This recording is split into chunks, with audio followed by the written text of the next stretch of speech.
പഞ്ചാരക്കൊല്ലിയിൽ CCF-ഉം നാട്ടുകാരും തമ്മിലുള്ള തർക്കം തുടരുകയാണ്. പ്രദേശവാസികളുടെ ആശങ്കയാണ് അവർ പറയുന്നത്. പ്രതിഷേധമായി പറയുന്നത് അവരുടെ ആശങ്കകളാണ്. ഞാനാണ് ചീഫ് വൈൽഡ് ലൈഫ് വാർഡന്റെ അടുത്ത് സംസാരിച്ചത്. സാർ, ഇത് അങ്ങനെ ഒരു ഓർഡർ അല്ലെങ്കിൽ സംഗതി വളരെ ബുദ്ധിമുട്ടാവും, വളരെയധികം ബുദ്ധിമുട്ടാവും. ആ ഒരു ഓർഡർ പിന്നെ മിനിസ്റ്ററും അത് വളരെയധികം ഇൻസിസ്റ്റ് ചെയ്തിട്ടാണ് ആ ഓർഡർ കിട്ടിയത്. ഇനി നമുക്ക് ആ ഓർഡർ കിട്ടിയ സ്ഥിതിക്ക് നമുക്ക് ഇനി അത്ര വലിയ ഭയപ്പെടാനൊന്നുമില്ല. നമുക്ക് ഏത് കണ്ടീഷനും വേണമെങ്കിലും ചെയ്യാം. അപ്പോൾ അതിൽ നമ്മൾ എന്താ ചെയ്യണമെന്ന് വെച്ചാൽ ഈ കേജിങ്ങും ഇതും ട്രയാങ്കുലൈസേഷനും നമ്മൾ ട്രൈ ചെയ്തല്ലേ. ഇപ്പം ഞങ്ങളുടെ കേസിൽ ആ ആനയ്ക്ക് ചത്തതിൻ്റെ കേസിൽ എത്ര കേസിൽ പ്രതിയാണെന്നറിയാമോ? ഞാനൊക്കെ നിങ്ങളോട് ഇതൊന്നും പറയുന്നില്ലല്ലോ. ഞങ്ങൾ ചീഫ് വൈൽഡ് ലൈഫ് വാർഡൻ ഞാൻ ഉൾപ്പെടെ ആ തണ്ണീർക്കൊമ്പനൊക്കെ ചത്തതിനൊക്കെ പ്രതികളാണ് ഞങ്ങൾ ഉൾപ്പെടെ. വേറൊരു വിഭാഗം ഇന്നലെയും വിളിച്ചിട്ട് പറയുകയാണ്, നിങ്ങൾ ഷൂട്ട് ചെയ്താൽ നിങ്ങളെ പ്രതിയാക്കി കേസെടുക്കും.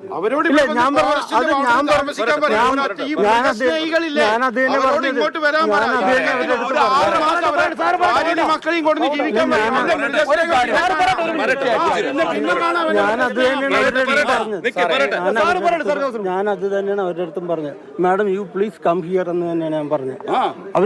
അവരൊക്കെ അവിടെ ടൗണിൽ ഇരുന്നിട്ട് അതും ഇതും പറഞ്ഞാൽ പോരല്ല. ഇപ്പൊ സാറ് ഞങ്ങളോട് പറയുന്ന ഞങ്ങളോട് പറയുന്ന ഒരു വാക്കും വീണ്ടും ഞാൻ ചോദിച്ചതിനുള്ള ഒരു സാധനമല്ല സാർ പറഞ്ഞത്. ഞാൻ പറഞ്ഞു നിങ്ങൾ ആ ഓർഡറിലുള്ള 5 ക്ലോസുകളെ കുറിച്ച് മാത്രമേ ഞാൻ ആ ക്ലോസ് സാർ ഇപ്പോഴും പറഞ്ഞില്ല. ഞാൻ പറയുന്നു ഏറ്റവും അടിയിൽ NTCA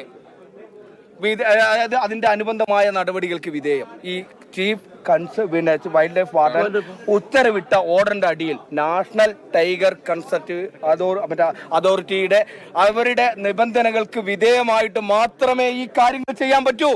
അല്ല എന്ന് സാർ പറഞ്ഞല്ലോ. ആ ഓർഡറിലില്ലേ? ആ ഓർഡറിൽ ഉണ്ടോ ഇല്ലയോ? അതെ, അതാണ് നമ്മളിപ്പോ ചെയ്തതും. ഇന്നലെ കൂട് വെച്ചതും ക്യാമറ വെച്ചതും പിന്നെ ട്രയാങ്കുലൈസ് ചെയ്യണതും എല്ലാം ഓർഡറിന് ഇതെല്ലാം. അതും വിജയിച്ചില്ലെങ്കിൽ നമ്മള്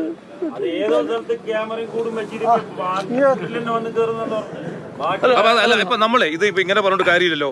ആളുകളുടെ ഡിമാൻഡ് വളരെ കൃത്യമാണ്. ആളുകൾ പറയുന്നത് നരഭോജി കടുവയാണ്, അതിനെ വെടിവെച്ച് കൊല്ലണം. അതല്ല കൂട്ടിൽ കയറ്റിക്കൊണ്ട് പോകാൻ ആളുകൾ സമ്മതിക്കില്ല. അതാണ് ഇതിന്റെ ഒരു ആളുകളുടെ പൊതുവായ നിലപാട്.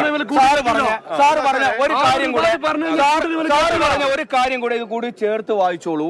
സാറ് പറഞ്ഞു മറ്റേ തണ്ണീർക്കൊമ്പൻ ചത്തതുമായി ബന്ധപ്പെട്ട് സാറും ചീഫ് വൈൽഡ് ലൈഫ് വാർഡൻ അടക്കമുള്ള ആളുകൾ പ്രതിയാണ്.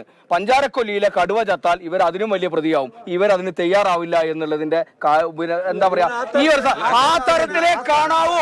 കാരണം നിങ്ങളെ ഡിപ്പാർട്ട്മെന്റിനെ വിശ്വാസമില്ലാത്തതുകൊണ്ടാണ് പറയുന്നത്. കഴിഞ്ഞ കാലങ്ങളിലും എല്ലാ സ്ഥലത്തും നിങ്ങൾ ചെയ്യുന്ന കാര്യങ്ങൾ ഇത് തന്നെയാണ്. സർക്കാർ കൊടുക്കും നഷ്ടപരിഹാരം, കൊടുക്കല്ലോ, 15 ലക്ഷം കൊടുക്കല്ലോ. അപ്പൊ ആ പ്രതിഷേധങ്ങൾ തടുക്കുമല്ലോ, അവർക്ക് ജോലി കൊടുക്കുന്നു പറഞ്ഞ് നിങ്ങളിപ്പോ എന്താ പറയാ വർഷങ്ങളായിട്ടും അജീഷിന്റെ കുടുംബത്തിന് കൊടുത്തോ ആർക്കെങ്കിലും കൊടുത്തോ? നിങ്ങൾ എല്ലാ പണിയും കഠിനാധ്വാനിയായ സ്ത്രീയാണത്. സാറേ, ഒരൊറ്റ ചോദ്യം, നിങ്ങൾ ആ കടക്കില്ല കയറിയാൽ നിങ്ങൾ അതിനെ വെടിവെക്കോ അല്ലാതെ അങ്ങനെ കൊണ്ടുപോകും?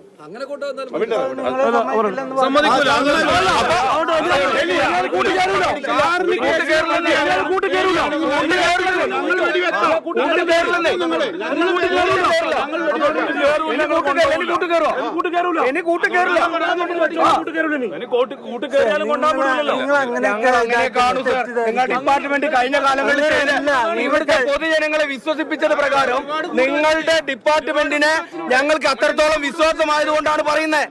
നിങ്ങളുടെ ഡിപ്പാർട്ട്മെന്റിന് അത്രത്തോളം വിശ്വാസമായതുകൊണ്ടാണ് പറയുന്നത്. സാറേ, ഒരു ചോദ്യം സാർ, അന്നത്തെ ആ കൊരങ്ങിന്റെ ആ മീറ്റിംഗിൽ സാറ് പറഞ്ഞു ഇവിടെ ആറാട്ടിനെ ഞാൻ സ്ഥിരമായിട്ട് ഇട്ടിട്ടുണ്ട്, അവര് വന്നിട്ട് നോക്കിക്കൊള്ളുന്നു. സാറ് ആറാട്ടികൾ എന്താ ചെയ്തറിയോ? 2-3 പേര് വണ്ടിയിൽ ആ റോഡ് സൈഡിൽ 2 പടക്കം പൊട്ടിച്ചങ്ങ് പോയി. ഓരോരുത്തർ ഇവിടെ എങ്ങനെ ജീവിക്കുന്നത് നിങ്ങൾക്ക് വല്ല ലക്ഷ്യം അറിയോ? പാവപ്പെട്ടവർ 600 രൂപയ്ക്ക് കൂലിക്ക് പണിയെടുത്ത് വീട്ടിൽ വരച്ചു വരുമ്പോൾ രണ്ടാമതോ അരി സാധനങ്ങൾ വാങ്ങിക്കേണ്ട ഇതിലല്ലേ? എന്ത് നടപടിയാ സാറേ എടുത്തത്? നിങ്ങൾ ആറാട്ടി എവിടെ? ഇതെന്താണെന്ന് വെച്ചാല് അതല്ല, എനിക്ക് മനസ്സിലായി. നമ്മൾ